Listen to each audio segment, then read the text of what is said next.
Sahana Bhavatu Sahano Bhunaktu Sahaviryam Karavavahe Tejasvina Vadhitamastu Ma Vidvishavahe. Om Shanti Shanti Shanti. May we be nurtured together. May we be nourished together. May we strive together. May our learning shine. May we not quarrel. Peace. We're not going to look at this yet. I'd like to continue from last week. The theme that we're still on is the self is not the doer. So we want to first of all address what it means to say self. The self is not the doer. The I is not the doer, because where liberation is the recognition and the understanding what it means to say that I am not the doer. We're not, of course, saying that the body is not the doer. That we have to know. The body is the doer. It's the body with your limbs through the organs of action, and that is your hands and organs of knowledge that are inputting the data, and of course processing that data in the mind, and then correspondingly performing actions in the environment that need to be attended to. This is what we call the swadharma. That is a role that we need to play in order to perform appropriately and timely the expectation or the environment which is asking us to participate. This is exactly what Arjuna's primary issue was, which is actually a universal issue. It is that as long as one remains without knowing what my identity is in this moment, then what happens is there is inherent confusion. Just like if, let's say, you go to a job and you're told to work, but you're not said what to work, or you're not given a specific protocol, then what's going to happen? We're going to walk around very confused and ultimately very disempowered. So that was exactly Arjuna's problem on Kurukshetra, whereby he knew what my duty, that is from your standpoint, my duty is, and that is my duty is to, as a soldier, to protect and sustain Sanata Dharma or Samanya Dharma, that is preserve the society from the collapse of Himsa, or the collapse of certain society that was not having a role model to look onto. So what happened was, when Arjuna, having his identity, his role absolutely clear what it is on the field, as soon as he saw his two role models, Drona and his other teacher, then he instantly lost his identity, his role. That means before, the role was clear. It was, I am a soldier and I am here to do my duty. That is, if you're a student, duty is to listen. As a teacher, it's to teach. As whatever you work at in the job, that's what your role is. As soon as that role disappears, then what ensues immediately is confusion. We can all relate to this. So that means the most important thing is having clear vision what our role is at all time. As soon as there is a forgetting of the role in life, whether it's in family, in job, with friends, with spouse, with children, this happens it happens once in a while, where we we confuse the I with the role. That means we mix the I with the actual role that needs to be attended, performed to the best of your ability, and once it's finished, then we come back to ourselves, to the I. So that's exactly what I would like to bring into this session by starting off with a story of a Greek boy who wished to become prosperous and successful in his trade. And he was living with a father who didn't have much money, and he was living in a place which didn't consist of many opportunities. So the boy had certain hopes to become a successful sea merchant. And he requested his father to leave home so he could look overseas and look for an opportunity. And father said gladly, son, I support your every decision, it's your life, which is a good father. That's what a father should recognize, that every son, daughter has their own swadharma to fulfill, and we need to encourage them to fulfill that duty. Before the boy went, the father gave the boy a ring. And the ring, it hung on the son's neck. And the son didn't really take note of it. He just put it around his neck, and it was a token of reminder for father's good luck for his son. As the son went overseas, he very quickly became successful. And he became a prosperous sea merchant. In fact, he became so popular that soon enough, the royal heiress, who inherited the palace from her previous father, who was a king, she was to be married with him because he was an ideal match for her. He was successful, he was well known, he was a good man, and she was played an important role in the society. So they were going to be together. So the boy, now he's a man, of course, he was very happy. He was ecstatic the night before marriage. And someone knocked on the door and said, hey, there's a little problem. We had a high seas, there was a torrential storm, and all of your ships have been destroyed, including all the merchandise in the ships, which was all that this man had that made him so rich and worthy of being something in the society. And the door was closed, and he sat and he didn't know what to do. He became very, very depressed, confused. He lost his role, he lost his identity. And he became sorrowful, and he thought, there's no point in me living anymore. I'm gonna kill myself. I'm gonna commit suicide.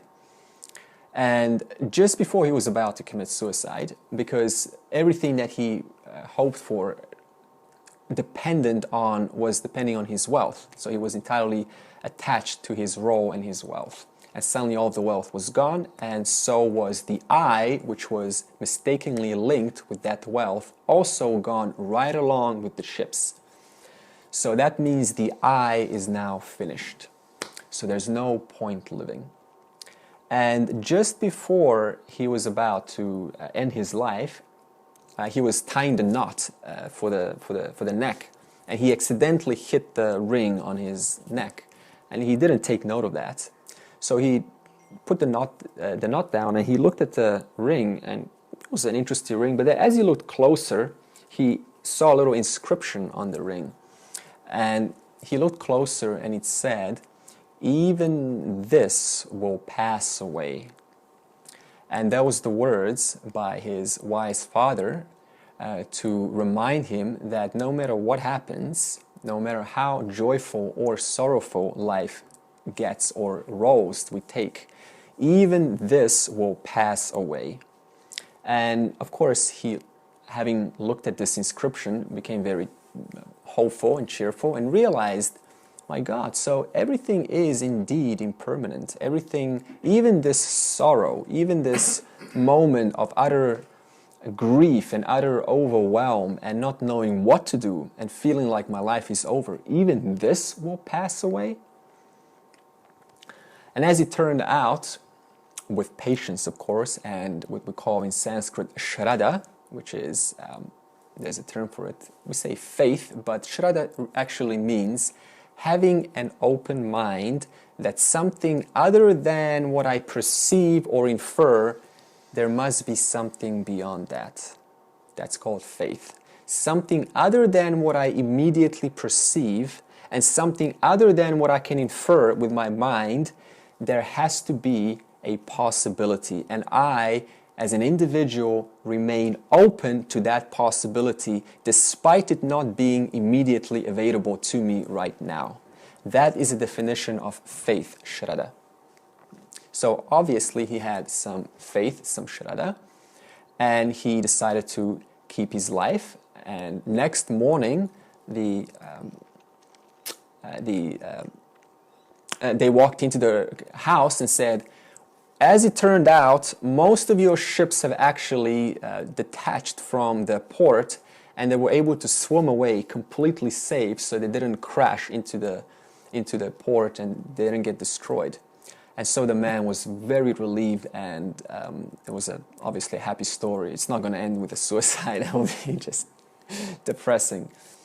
So what we're saying here is, this young boy, like most of us, some of us not, depends where we're at, is we carry certain roles. And these roles that we carry, we accidentally mistaken them for myself, Atman.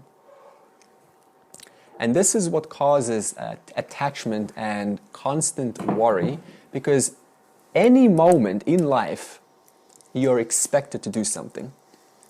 Any moment. It seems like every moment in life, from moment to moment to moment to moment to moment, we're always expected to do something, to make some kind of movement, some kind of gesture, some kind of word, some kind of thought, some kind of occupation, some kind of advice, some kind of resolution, some kind of filling the blanks, whatever it is.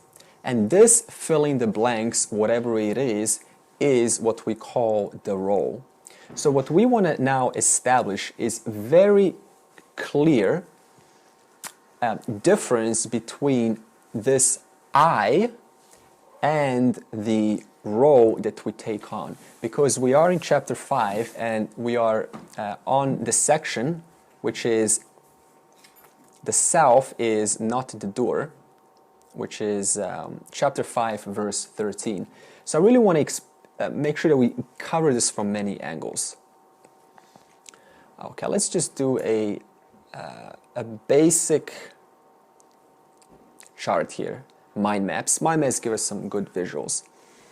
So the way I want to explain this is, look at it two ways. We have the subject, and then we have the role which the subject plays. So once again, we have the subject being the person. This basic person is called Purusha. This basic person. Now, when I say basic person, I'm not attributing any special. I'm just saying a general person as you. That includes Atman, it includes Panchakosha, it includes the three bodies, it includes whatever. Just a basic, ordinary human being. That basic person we can call Purusha. And that basic person is always free of the roles which it happens to be taking on in any one moment. At the same time, while that person is free, at the same time, that basic person, Purusha, is relating to the world constantly. In fact, isn't that what life is? Relating.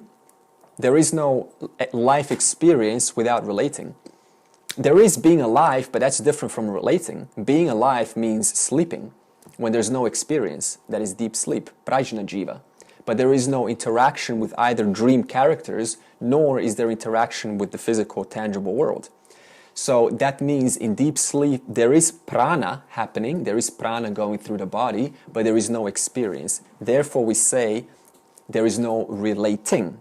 As soon as there is a dream, or even this dream, which is called the waking state, instantly there is relating with an object. There is a basic person, Purusha, relating with something else, filling the blanks.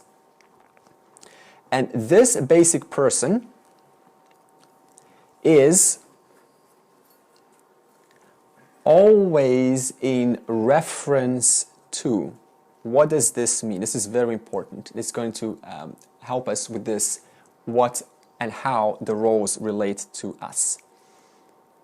In reference to something, I am that. I'm going to say that statement again. In reference to something, I am a certain role. In reference to my younger brother, I am an older brother. In reference to my older brother, I am a younger brother. So which one am I? Am I younger or am I older? Only in reference to something else. In reference to my children, I am father. In reference to my parents, I am son. So am I father or am I the son?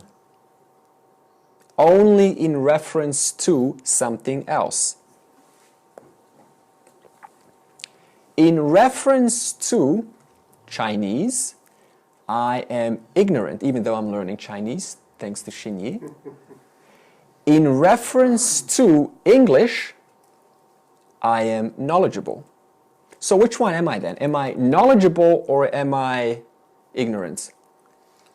Only in reference to that object to which I happen to be relating. What do we say life experience is? Relating. When are you not relating except in your deep sleep? Never. So that means that any one moment of time, there is a relating, the I, basic person Purusha, basic person Atman, free of attributes, is relating to, in reference to something else. Thus, only in reference to that is it taking on the attributes or the role of, in this case, the Greek young boy, as a poor boy, as a rich boy, as a happy boy, as a one that's about to end his life boy. Only in reference to something which the person, basic person, is relating to. In reference to an object which I like, I am a liker. In reference to an object which I dislike, I am a disliker. Isn't that what all of the thumbs up and thumbs down on YouTube and Facebook are? Only in reference to the news or the post feed do we put a thumbs up or a thumbs down. Depending on what? On the person's own vasanas, own conditioning. Based on that, are they able to then decide whether this which I am relating to, which is called life, am able to generate an opinion of either thumbs up or thumbs down. When I put a thumbs up, in reference to what I put a thumbs up, I become a liker. In reference to thumbs down, I become a disliker. So then what am I? Am I a liker of life or am I a disliker of life? Only in reference to the relative object which happens to be in my immediate vicinity in that time. And so, therefore, our swadharma, our roles that we play, every moment means in reference to, we're always playing the role of something. The danger is not in playing the role of something. That is not where the danger is. You can play whatever role you wish. There is no law here, as long as it coincides with samanya dharma. Not injuring, not cheating, not lying, not using scrupulous techniques. As long as that is being in compliance with, there is no issue with what one is to do in life at any one moment in reference to something else. The problem becomes when that which is invariable, the basic person, Atman, takes on a different, just a metaphor, a different hat. So the way we can do this is just a simple image. Imagine that you're just one basic head, and that basic head is you, awareness, pure awareness, Atman. And this basic head, because it is born, and what do we say about life? Living is relating. It has to, by the virtue of its birth, relate with the world in order to not only survive, but also to provide for the society. Because anything born has a function of itself. Every plant has a function of itself. It gives birth to an animal eats that. It gives birth to, if one eats meat, it gives meat to a human being, or the animal gives birth, it supports the human being. So everything supports something else. The problem comes when this one head takes on a different hat, that is the hat of the role, and then mistakenly forgets its identity as the ever-present, ever-pure I, which is always free of any identity which it happens to be taking on. So any moment, a new hat is being worn. Right now, a hat of maybe a listener is being worn. And then we got a hat of being a driver. Then we got a hat of being a father, a hat of being a mother, a hat of being or a friend, a hat of checking the news. That's another one. We get what? Stuck in the hat, and we form likes for that hat and then refuse to let it go, causing what? Attachment for that hat. And then what happens? We end up pulling the phone again. We put it down, and again. We put it on, and again. I've seen this, I used to fly quite often to Sydney, and it was just quite new to me to see when I was sitting next to business people. They were usually, you think that professional, and they are professional, I actually don't know their lives. But it's like, pull out the phone on the airplane, like, check, put it in. 5 seconds later, pull it out again. Poker. Nah, not again, poker. Check message. Nah, the Wi-Fi is not on. Pull it out again. Is the Wi-Fi on? No, it's not. Pull it out again. Check bank account.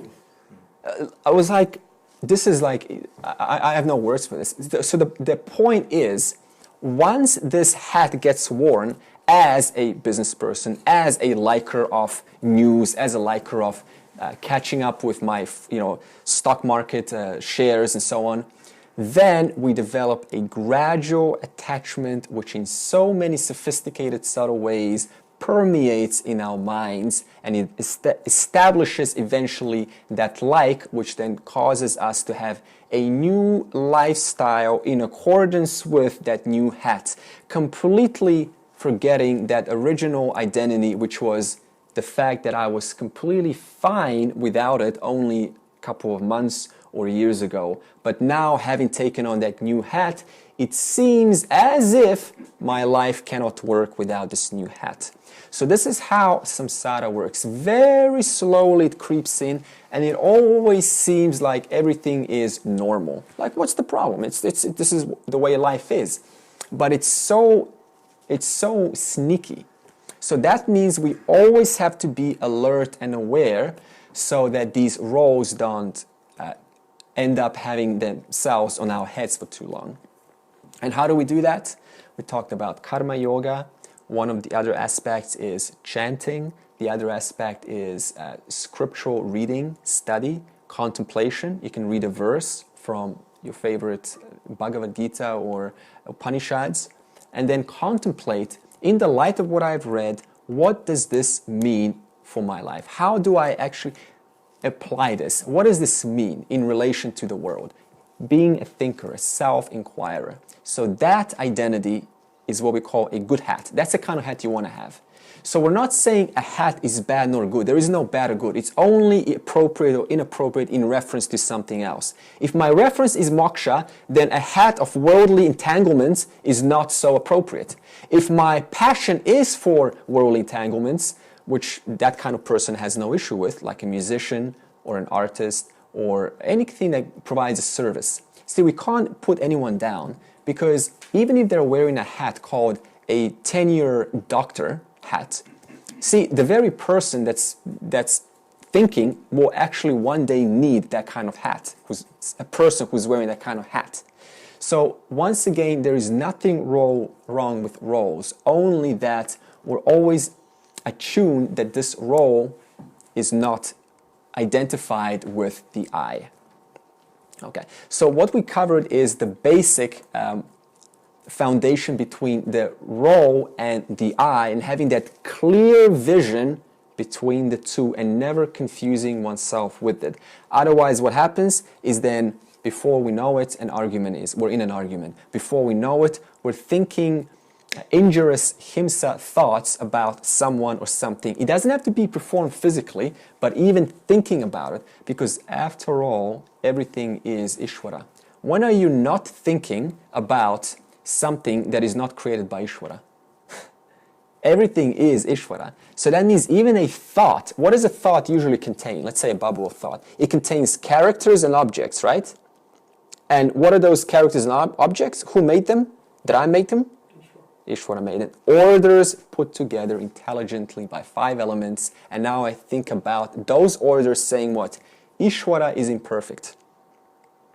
So that means we have to catch ourselves, because this is part of living a dharmic life of virtues and being, in line with the declarations of the Upanishads.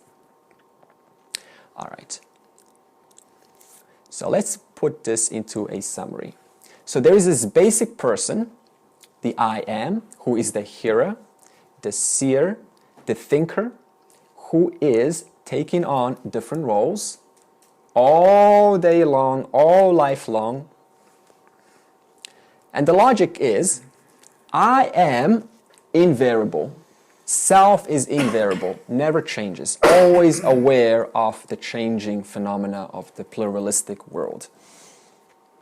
That one, unchanging, is assuming variable status or variable roles from the moment they wake up to the moment they go to sleep.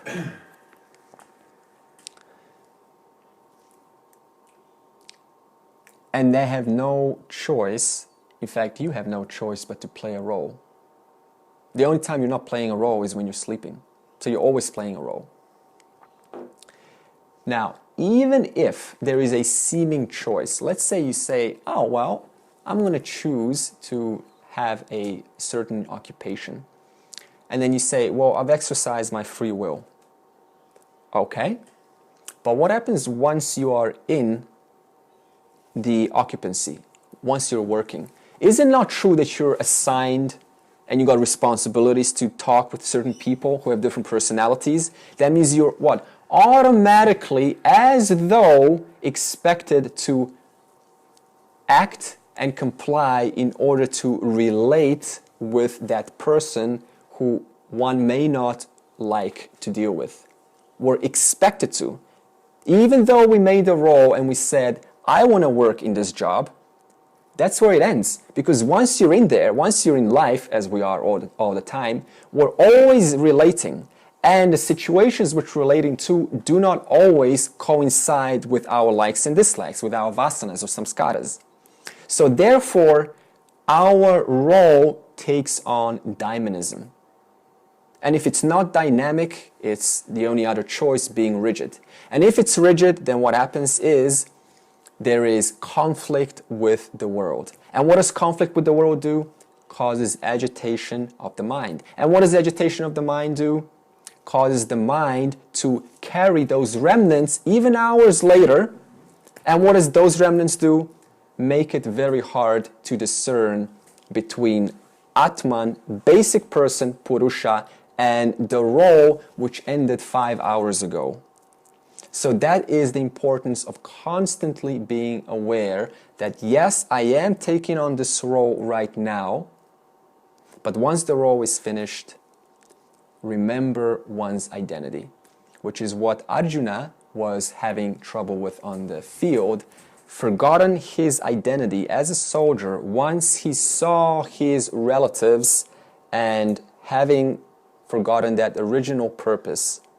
And then he collapsed in sorrow and grief.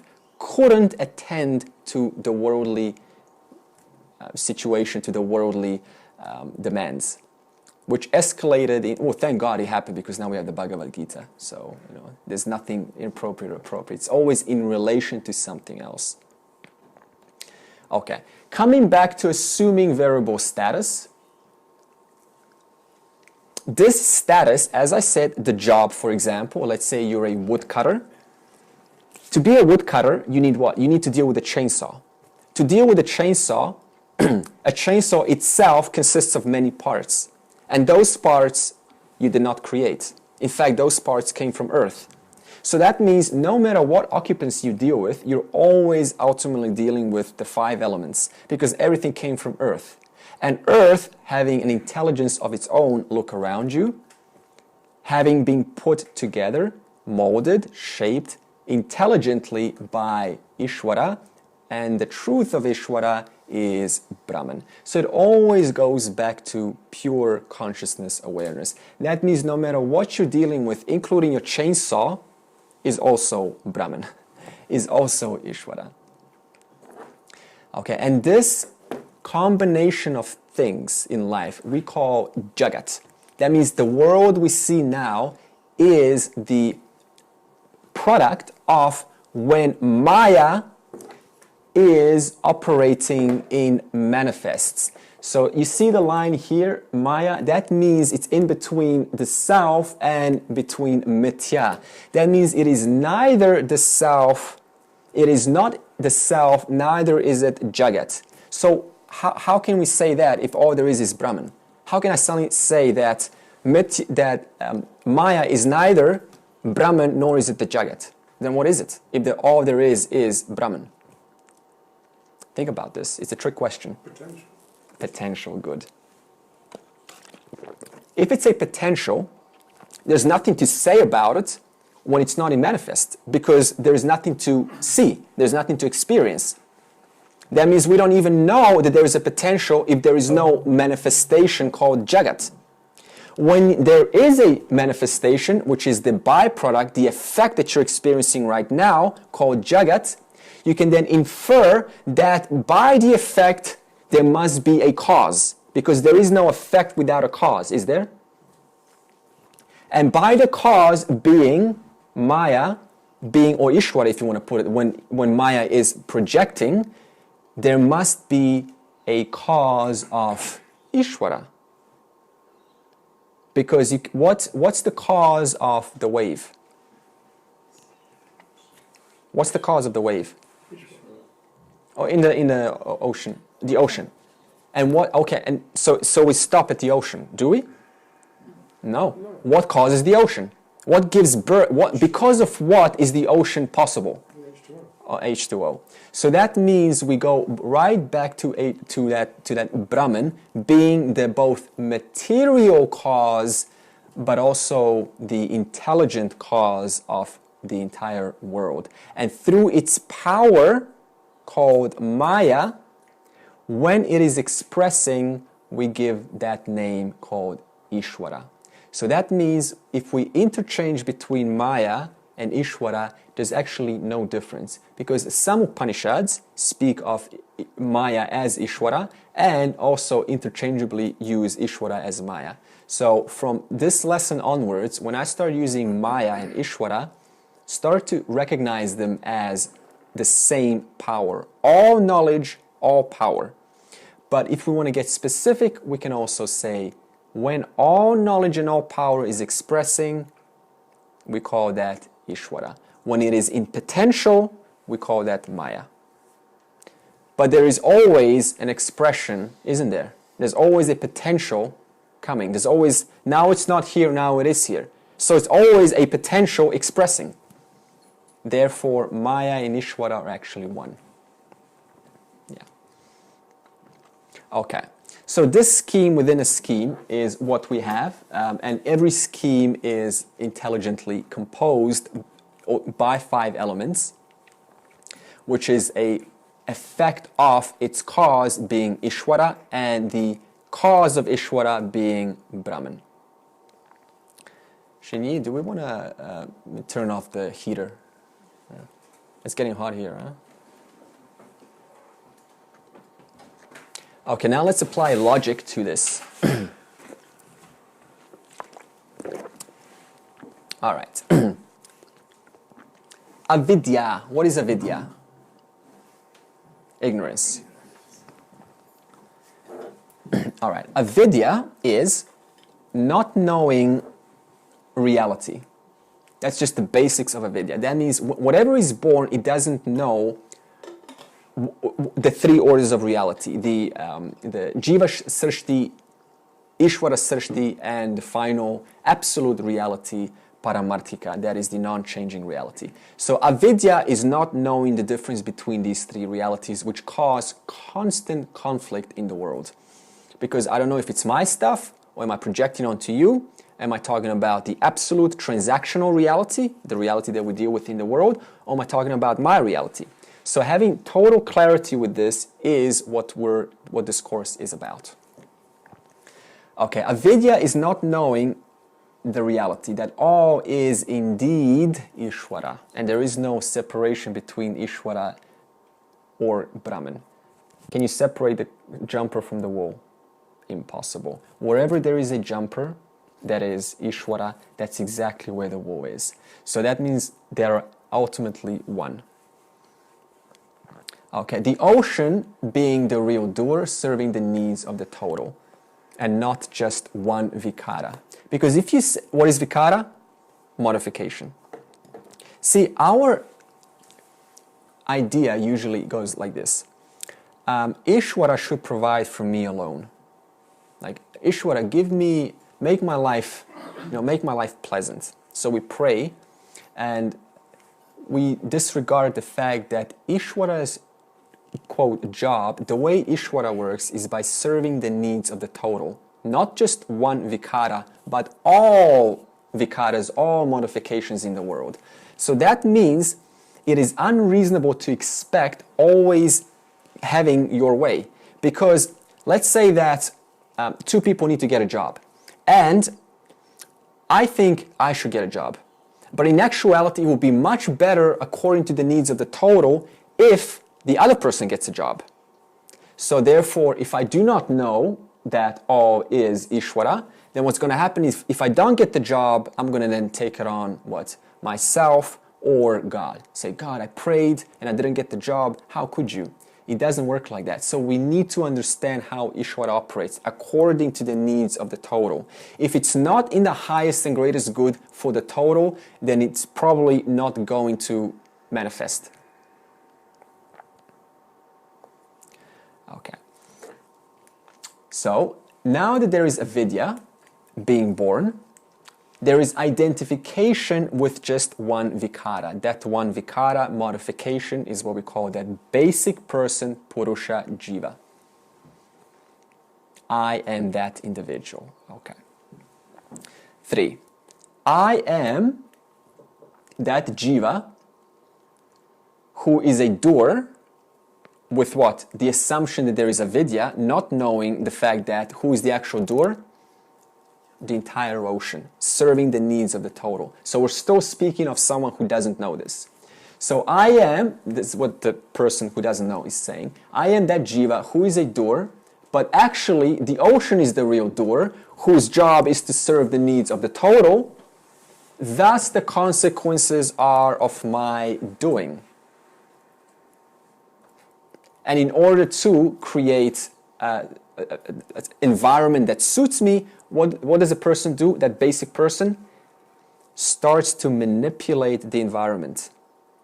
I think we call this the law of attraction overload, where we're trying to pray and trying to visualize. It's all about just getting what I want, basically. In other words, according to my samskaras, according to my vasanas, my tendencies, that is what I want to have happen. And it doesn't always work out. But because this person doesn't know about these three realities, they endlessly strive to create life according to their preferences, with constant disappointment, knowing Ishvara is serving the needs of the total. What actually happens over time is the energy gets depleted, trying to serve, trying to change the world, and not having it worked, and then a person eventually gets discouraged. So that's how important knowing these three realities are, what the truth is. Because it's actually about living a smooth, proper life, about knowing this. All right.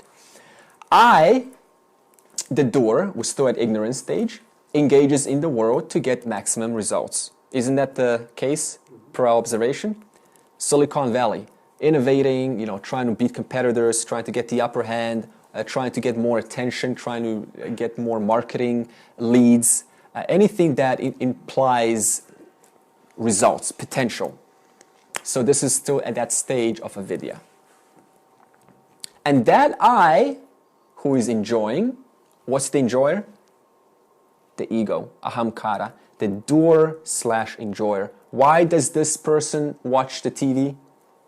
Watching is a doing, but why is the doing being done? To enjoy the actions of those results. That's why ego are one in the doer and the enjoyer, they are inseparable. There is no such thing as doing for the sake of doing, unless you're, forced. But even then you're forced, why? Not to be hurt.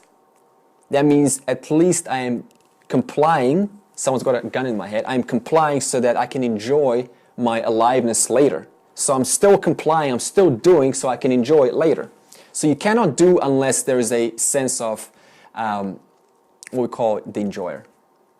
So what does that say about how much effort you put into something when you're trying to achieve something that you enjoy and something you're trying to manipulate? Yeah. At what point do you actually then get the realization that I'm pushing this too hard and too far?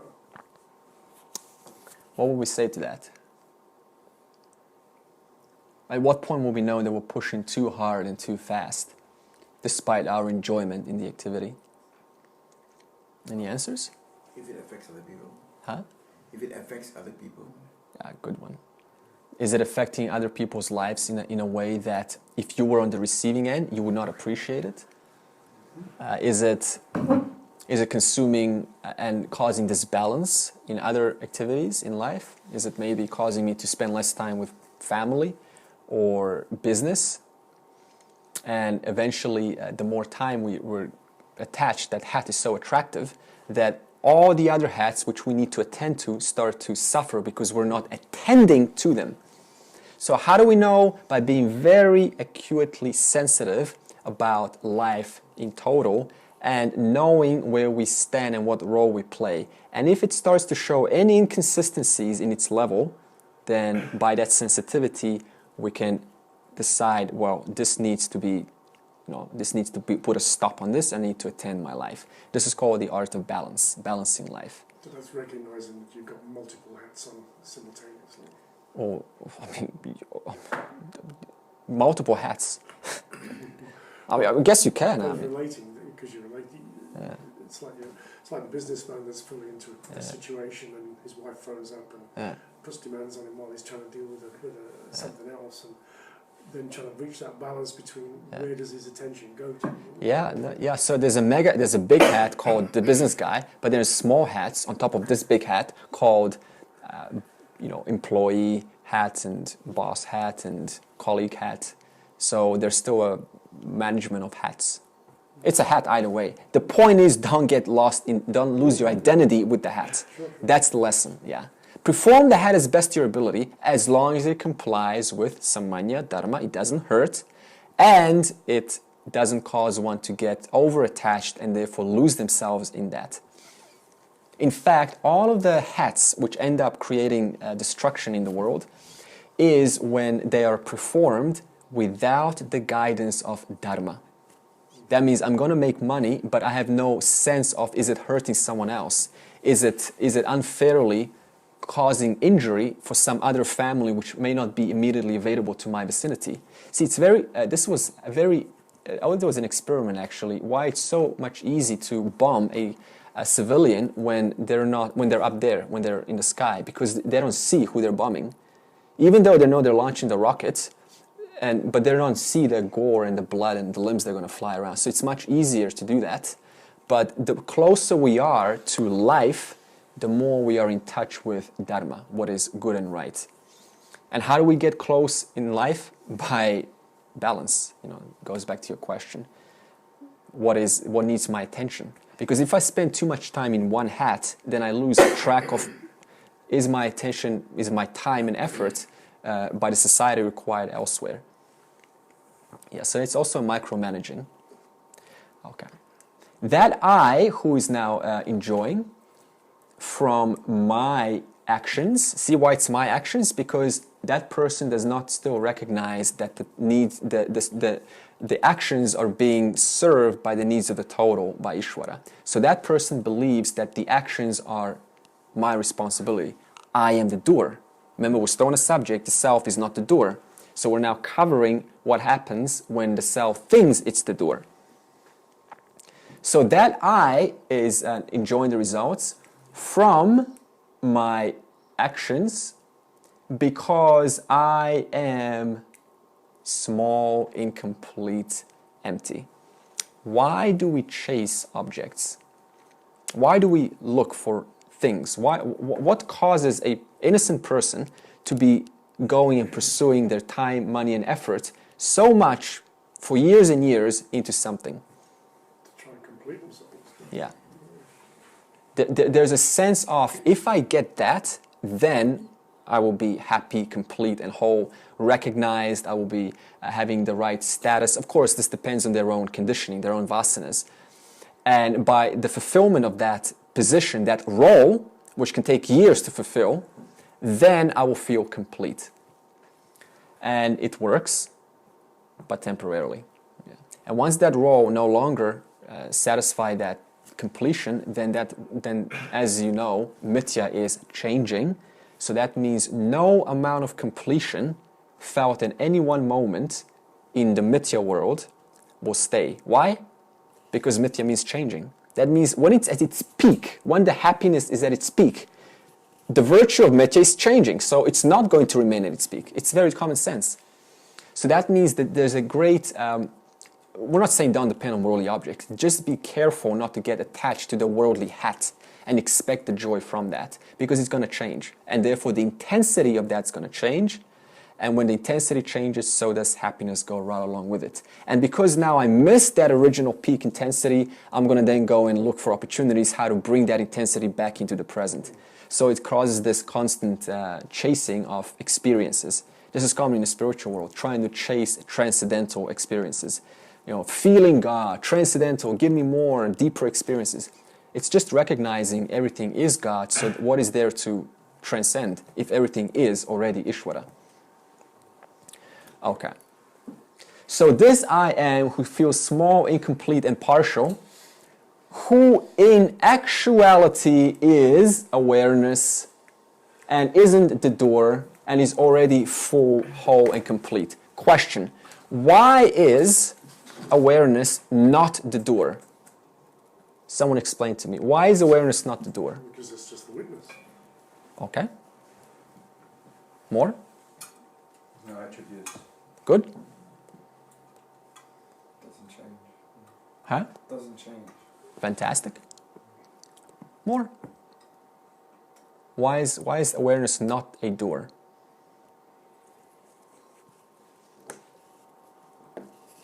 Think about it. You can't be aware and do at the same time. Huh? You can't do and be aware at the same time. You can't. Yeah. Yeah, see, it is a door and it's not a door at the same time. Because we said the jumper and the wall are never apart. So there is no such thing as saying there's absolutely no door. You have to include both Satya and Mithya. But at the same time, you have to know which order of reality we're operating in. Just like, I'm going to give you an example. Well, doing applies a start and a finish. And, Yeah. And So obviously awareness is yeah. permanent. You nailed it. Perfect. So that means obviously there was something before that starting. And there's something remains after the ending in order for a new start to begin. So obviously there has to be a gap of something, awareness, to sustain and uphold the segments of time frames which we call jagat, which we call experiences. Another example to give you is, before we go to 6 and 7, okay, I'm dreaming. And in my dream, I kill my wife. Right? And there's blood on the sheets in the bed. And then I wake up. And then I go to the police station and I said, I killed my wife. Oh, really? Yeah? And where is this? It's on my bed. All right. And how can we locate your wife? Oh, she's in my dream. And the police says, sir, sorry, we can't arrest you for homicide because you killed your wife in the dream. You didn't kill your wife in this world. We can only arrest you if you killed your wife in this world. But you say, yeah, I know that, but I was there. I witnessed the murder. I witnessed the killing. Like, I did it. Sir, we know you did it, but you did it in your dream. You didn't do it here. If you did it here, gladly come to the police station. You need to go back to the dream world and get arrested there. So the question is, I was what? Sleeping in bed, and yet that I, who was sleeping in bed, was simultaneously busy performing an act of murder. So am I a doer or am I not a doer? Only in reference to Mithya, called the dream world. No different than this world, called the waking world, is another reference. Why? Because it also has no continuity. It eventually subsides and disappears in deep sleep, just like the dream does also. Therefore, only in reference to is my reality a doer. But out of that reference point, I am no more than that dreamer who is ever free of whatever jagat happens to be going on in the dream, despite that dreamer believing and feeling that the murder is being done by me, and the characters who are also me, the dreamer, are also being affected and related to by me, and the sun who is shining and which happened to be laying on the beach is also born out of me, because without me, the dreamer, there is no dream. Only in reference to the dream world can we say, I am the doer. Only in reference to the waking world do we say, I am the doer. But the dream world, the waking world, and the deep sleep world are only but changing. Why are they changing? As Martin said, because they begin and end. So, number 6. This person now, having a little bit smartened up, or have that, let's see, soon realizes they don't get their likes and dislikes satisfied because the ocean is the real doer. But they don't know this. But at least they notice that the likes and dislikes are not being satisfied. And the cause of this avidya, remember we started number 1, avidya, is the self-esteem starts to become low, frustration, sorrow, grief, no different than Arjuna happened to be the same when he lost his identity at Kurukshetra, looking upon his two teachers, Drona and grandsire, Bhishma. And there is sadness, despair, and smallness. And this then escalates into just different psychological problems. And there is no greater distance between such a situation and seeking for the truth. So that is the importance of being alert and aware and having sadhana next to us all the time, reminded about what our identity is, not only on the absolute, but also being clear what is my role at every one moment. All right, we're gonna do an exercise soon. The self is not a doer. Chapter 5, verse 13. The self doesn't create a sense of doership. So self is a satya. That's what I'm talking about. Satya. Satyam. The self doesn't create a sense of doership. Why? Because self is pure awareness. It's attributeless. It has no attributes. It's just aware of what? The experiences generated by Maya. And those experiences, with avidya, what happens, not knowing the three realities, is the person superimposes I over the experience that is being orchestrated in the moment, and then that I loses itself in that experience as the role which needs to be attending to that experience. So the self doesn't create a sense of doership. Okay. So Maya does believe, yeah.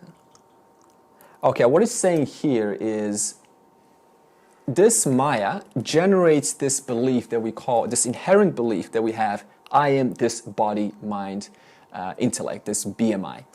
And, which is fine. We're not saying you're not supposed to feel like it. This is very important because sometimes we think that a Jivan Muktaha is someone who experiences something other than what a normal person does. That's untrue. It's completely the same. Just the understanding is the same. So, this belief is by being born, I am the body. Why is that a belief? Why is that inherent belief? Because whatever is born is the self, that basic person, Purusha, Atman, automatically gaining what? 3 bodies or the 5 sheets.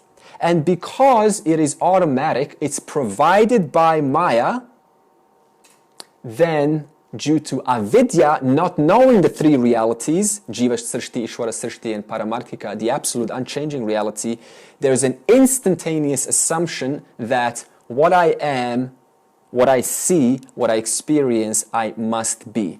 Therefore, I am my body, my mind, and my thoughts. So it's, I said from the first lesson, it's nobody's fault. Anything born automatically is ignorance. It doesn't know its nature. That's why we need the Upanishads, the scriptures, to help us recognize what is the truth, so we can be in line with that truth and not confuse our thinking, which causes suffering, overwhelm, and all of the other things we've seen. Okay. Okay, so a wise person eliminates the door. How do they eliminate the door? Because the door is the ego. Am I now saying terminate the ego? Because that's going to happen when you die, by the way. I'm not saying that. So how does a wise person, quote, eliminate the door?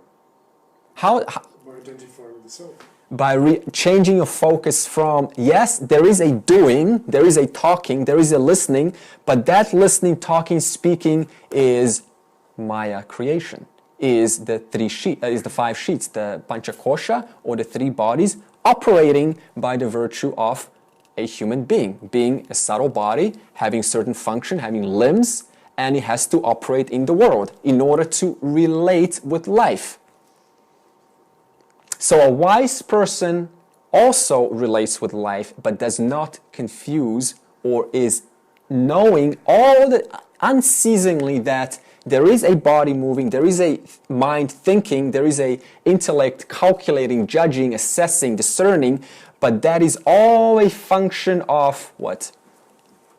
Endless play of, this beautiful, my teacher calls it beautiful ignorance, beautiful eternal ignorance, Maya, or Ishvara. That means not confusing the fact that there is always a person, there is always a basic, ordinary human being, but despite that, there is that unchanging reality. Now, some of us are going to say this, or maybe not. How do I know there is an unchanging? Prove it to me. Now, I don't know if you're already aware of that. That actually doesn't matter. But we're going to use simple logic to say this, because Atman is unchanging. Okay. Can you report a changing object if in relation to another changing object? Can you truly tell if an object is moving or not, or its condition, if you are in another moving object? Let's say there's no. So if there's 2 trains going, right, different speed, then can I successfully report the true condition of the moving train? Well, I can't, because I'm also moving. That means I have to be still in order to report the true velocity, the true condition of that which I happen to be observing. So that means only from the reference point of the still trees, the still environment on the outside, at least looking through the train window, can I report successfully that the train is moving. Only from the standpoint of the fixed sun, non-moving, metaphorical sun, can I report and say that the earth is moving? If there is no fixed sun, I can't even say that the earth is moving, let alone if you take out the other planets. So only in relation to something that is completely still, fixed, unchanging, unmoving, can I successfully report accurately that there is indeed a moving, changing experience.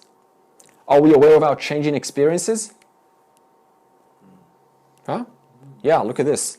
The hand just moved. Nobody can deny that. Why is that? Because there's a part of us inherent called Brahman inhering in all jivas, because of which we can successfully report our experiences consistently, never-endingly, unceasingly, because of this unchanging principle Atman. Including our thoughts. How many times does a thought go in and out of your mind in a day or last? We're totally aware of that, aren't we? And emotions. How many times do emotions pop up in and out? You're totally aware of that. How? Only in relation to something which you inhere called Atman, which by the virtue of our logic has to be fixed, non-moving, unchanging, invariable. It's just pure logic. You can't report a changing experience unless there is a still reference point in order to report a changing experience. Okay. The self doesn't create a sense of doership, nor is it directly or indirectly responsible for the results of your actions. All right. What we're speaking of here is there's a doubt. Let's go back to that murder. And we're going to say, all right, if Brahman is the cause, the material cause and the intelligent cause through its power of Maya, if Brahman is the final reality, the final existence, and everything that we experience in this world is of that final reality, does that not then indirectly attribute Brahman to all of the murders that happen in the world? It seems like that, doesn't it? That means there's an indirect correlation between evil, apparent evil that happens here, and Brahman. Because if everything comes from consciousness, and we see a bunch of evil things going on here, then the logic now comes, well, then consciousness must be evil. But the Upanishads say that's not true. Because whatever happens in the order of Mithya is completely apart from Satya. There's no connection, zero. So how do we prove this? Well, we did it earlier with the dream. It absolutely feels real. In fact, the good dreamer, a good Samaritan, has all the good intentions, and yet they go to sleep, and suddenly this cruel world that has no relation to the dreamer starts to arise. And the dreamer's like, what on earth is going on? Like, this is not me. Like, I would never do this. But it's like when you're in an emotional state, you've had a thought which has created an emotion within you, which then gives you a basis of that emotion to arrive at your next thought.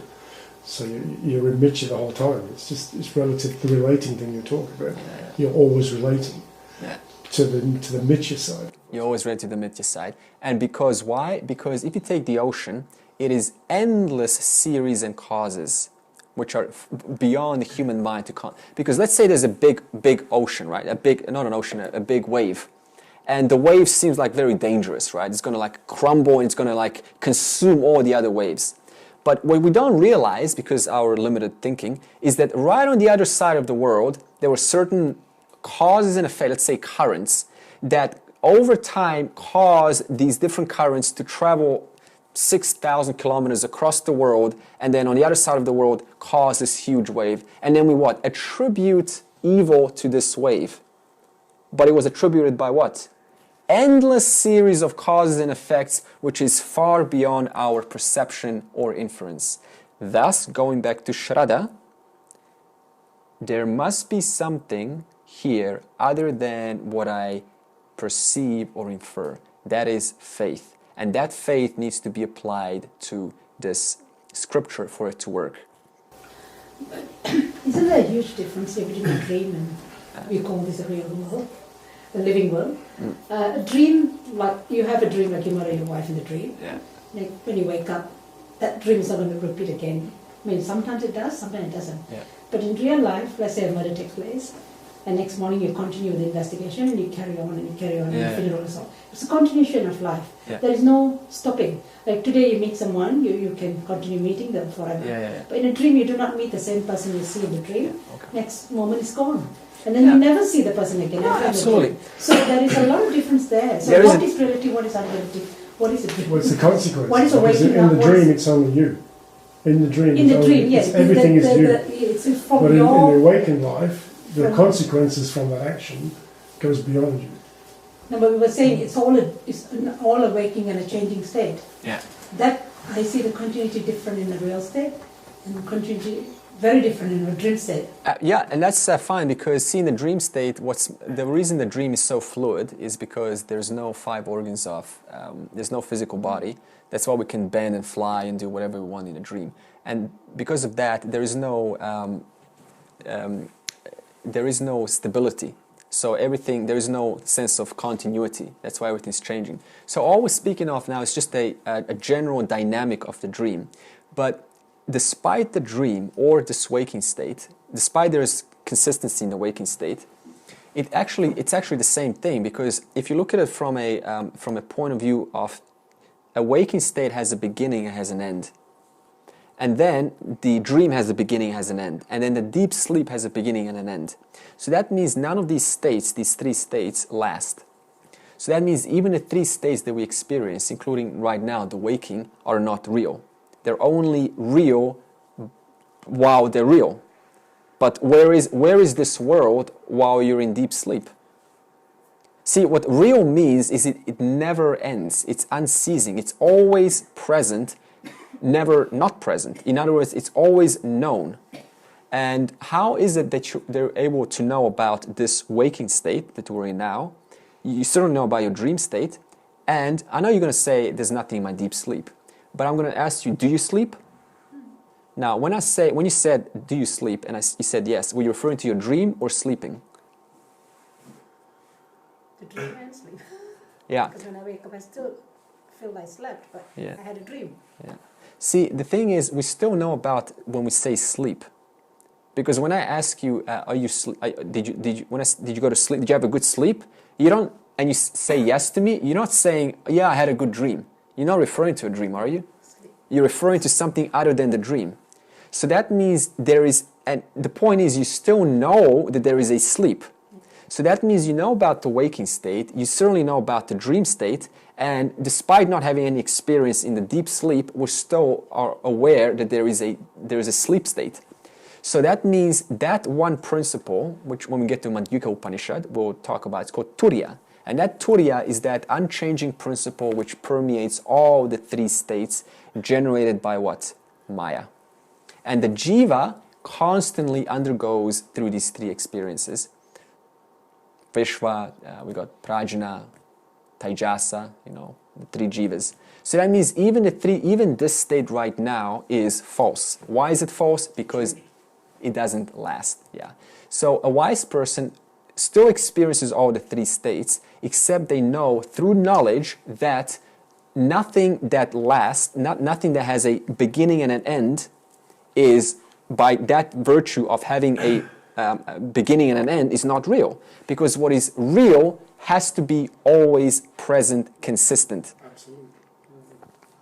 Yeah, so going back to what we were describing, yes, there is the dynamic of the dream and there's the dynamic of the waking state. I was just using it as an example to demonstrate how on the microcosmic level, on the jiva level, we have a dream.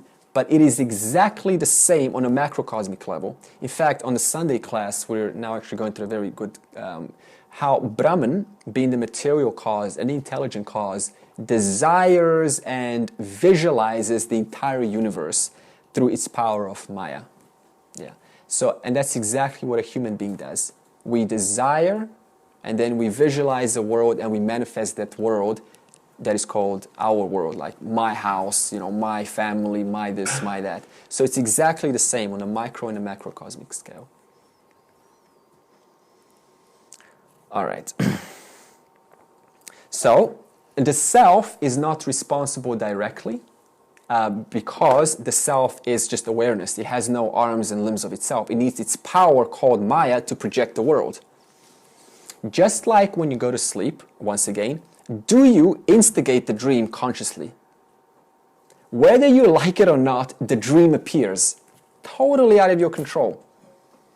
It's exactly the same on a macrocosmic scale. Brahman, all awareness, all consciousness, through its power called Maya, suddenly this whole world manifests, which we call Jagat. Completely unasked for, not unprovoked. In other words, it just, poof, instant. Yeah.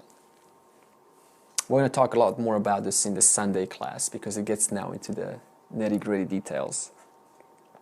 Nor is it indirectly responsible because why? Just like with the dream example once again, there's this Mithya world and there is a Satya world and there is no correlation between the two. So whatever happens in the ocean, is the water responsible? No. Because H2O is completely innocent. It's just there giving the power for the ocean to be, giving the power for the wave to be. The ocean is an endless series of causes and effects of itself. But whatever happens, however high the waves are, whatever they're fighting and doing, whatever the water is completely innocent to it. It's just providing its existence itself. So it's only because of the self can this power called Maya be creating this world called Jagat. Okay. Let me see here. All right. The idea that you are incomplete and inadequate causes doership and willful action. Remember that mind map? Incomplete, not full.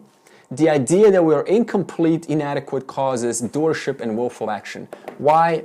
Because if I don't know the truth that I'm already full, whole, and complete, Atman, then what's going to happen? And I associate the I identity with the Jiva, which is always asking, it's always hungry, it's always looking for desires, it's always wanting to get more. It's trying to satisfy its cravings for the mental, intellectual certificates, feel good emotionally, have exercised the body. That's what the Jiva is. That's what it's constantly asking for. So if the I is linked into that Jiva, which is just by its birth, has to survive, then there's going to be constant inadequacy and constant strife for completion or getting rid of that feeling of incompletion. No different than when a mosquito bites you. What do you do instantly when a mosquito bites you? Let's say you don't see that, right? Right? There's a scratch. Now, what do we want to do with that scratch? We want to get rid of it, don't we? And to get rid of it, I mean, just stick with getting. Why do we want to get rid of it? Because we know it doesn't belong to us. And what do we do when we get rid of it? Our minds get agitated, and we have a need to participate in worldly entanglements in order to what? Scratch this desire so I can temporarily relieve myself of it. At least temporarily, it feels good. But the more you scratch, the more that itch starts to grow and wants to be scratched even more. That is why it's so hard to manage this world, because everything's so attractive here. How does that go with hunger and food? Oh, there's a certain Ishvara Srishti world. Ishvara Srishti is the trees you see, the language we speak, the body movements. That is provided on the universal scale, and that's always going to be natural. But when Jiva Srishti comes in, that's what we call having a craving or an over craving for eating, like a lot of ice cream or cake. So we can always superimpose Jiva Srishti onto Ishvara Srishti and make our hunger the most important thing of our lives. So that's why I say these three realities is what life is, managing them. Otherwise we get confused. We go, well, I like money, I like to be rich, I like to eat, I like to this, I like to that. But it's actually unnatural because it's actually fueled by our tendencies, our vasanas. All right, let's do an exercise. We're going to continue this next year. The self is infinitely good and bad. All right, it's a long section, good. Okay, what I would like us to do now, let me see where we are. So this next year, we continue on January the 8th. Now, we're going to have a group discussion. You're going to get into a group, and you're going to talk about every single one of these points.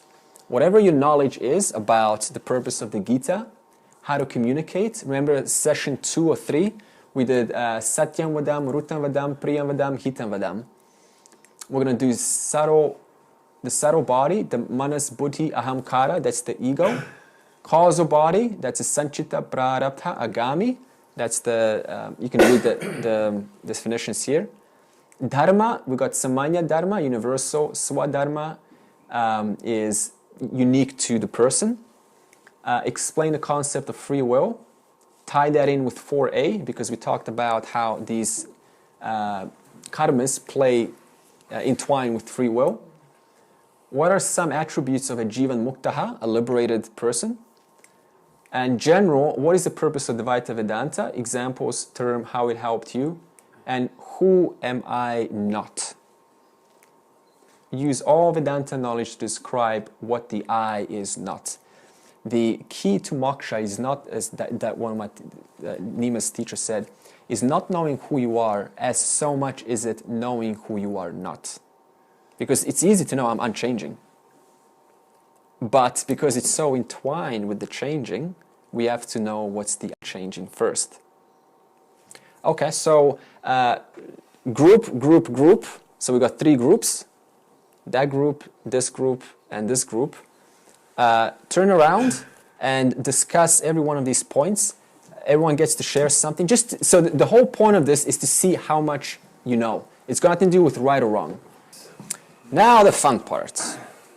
This is yay work for January 15th, not the first week when we meet next year, which will be the 8th of January, but after the first week we meet will be the 15th of January. Our assignment is, this is not for anyone other than yourself, so this is not, don't look at this as some kind of project that has to be done. This is just for you. What does it mean to live a life of Dharma? So that means your job here is to use all of the research you have. It's good to take pictures of this. And write out, what does it mean to be a human being that lives according to what is right, what is dharmic, what is non-injurious to the society, for both yourself and your family and the world and everything else. And the second is, what is the difference between Satya and Mithya? And how is this knowledge between Satya and Mithya applied in day-to-day ordinary life of duties, joys, sorrows, concerns, doubts, and epiphanies? So, what I'm asking you here is a 1-page report. And this is going to be something that you do for yourself, and it's practical. So let's make it practical. No need for theory. It doesn't actually do much. It was just provide personal examples with your children, your friends, your life situation. How would you answer these 2 questions? And what we're going to do is we have 2 choices. I would like to hear, actually anyone would like to hear this. So you have 2 choices. You can either read it, right, from wherever you're sitting on the January the 15th. You can just like sit wherever you're sitting now and just read it off to the rest of the class.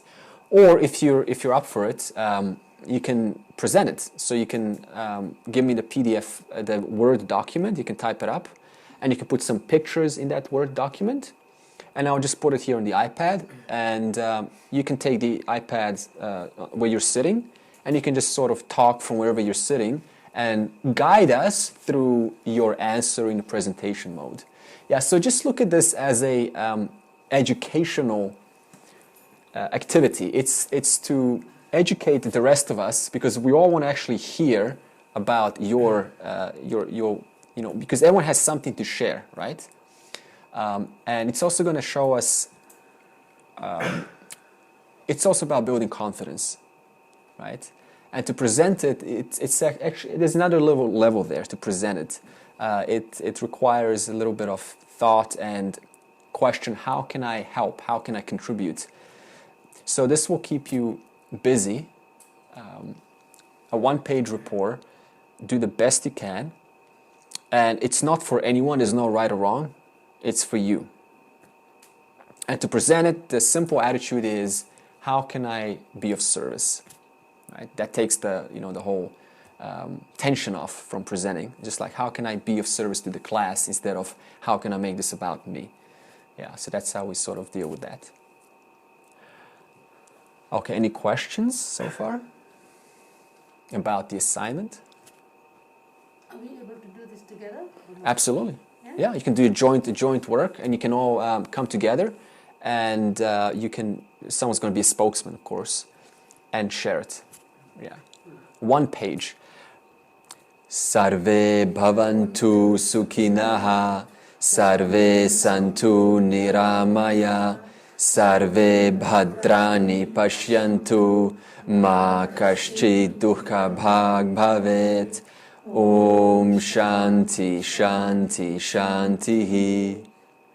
May all be happy. May all be free from illness. May all behold good things. May no one suffer.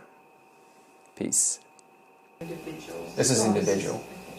There's also, see, that's a good question. Is there such a thing as a collective? There is, Yes. because, see, we only talk about so far about the microcosmic jiva. But Ishvara means causal body, because prajna is causal body for jiva, but Ishvara is causal body for the macrocosmic. Just like Hiranyagarbha is the subtle body for the macrocosmic, and Virat is the macrocosmic total of physical bodies. That means everything you see around you here is Virat. We're now touching Virat, we're dealing with matter is Virat, everything is Virat. Right into the universe. Virat is the physical universe, 5 elements of Virat. And Ishvara also has a macrocosmic body, a subtle body called Hiranyagarbha, and that is the total of all of the small microcosmic individuals that are contained, that are of Ishvara.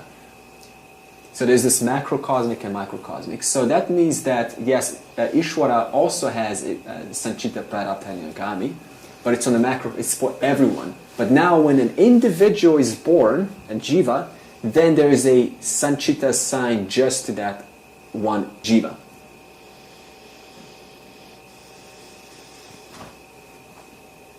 So, you know, I don't know how much you know about Hindu culture, but they say there's 7 lifetimes, 7 births. Cat? 7 births you take. Yeah. Each human being, like we have the yoga and different yoga. So we take 7 births to evolve, to get through this vasanas and all. Oh my that goodness! anything- I've heard no, it's eternal, because we don't know. First of all, how am I supposed to how am I supposed to count? It only ends when one recognizes that I am self, I am unchanging. That's when all of the, however many rebirths were as a result of not knowing this knowledge, because avidya, remember avidya? Yeah. Avidya is what gives birth to the causal, it's what sustains the causal body. And what is avidya? Ignorance. That means not having knowledge, who am I, who and what am I. That means as long as I don't know who and what am I, that I am this body, I am this emotions, avidya continues. So that means upon death, that avidya still it precedes the causal body, and thus it gives birth to a causal body. And the causal body, what is the causal body? That body which causes the subtle body because of its vasanas. Because you can't express vasanas unless you need a physical form.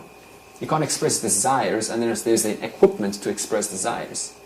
That's why there's a new birth, because the causal body stays. And there's no place for those tendencies, vasanas, to go unless there is a new physical body. So the answer is it's an eternal creation. It stops for the individual, which we call Jivan Mukta, when this avidya is destroyed. How? By contemplating on what it means to say I am unchanging, and what is it about me that is unchanging, until it's so clear, so permanent, that it's not even... And that's when the vasanas dissolve, because they become... Well, there's certain vasanas that stay. They don't need to dissolve from that point, because we will never dissolve all our vasanas. This is the important point. There needs to be a sufficient dissolvement. But all of them, that's impossible, because you're always dealing with the world, you're always relating. And every time you relate, you develop a new tendency, right, to relate again. So that means once the person recognizes the unchanging nature of the I, it doesn't matter how many desires of vasanas come, because it's known to not be, it's the anatma, it's not I. You're not attached to it. Yeah, it has no bearing, it has no attachment, and it's known to be not I. So therefore, that avidya is destroyed. So therefore, it cannot give birth to another body.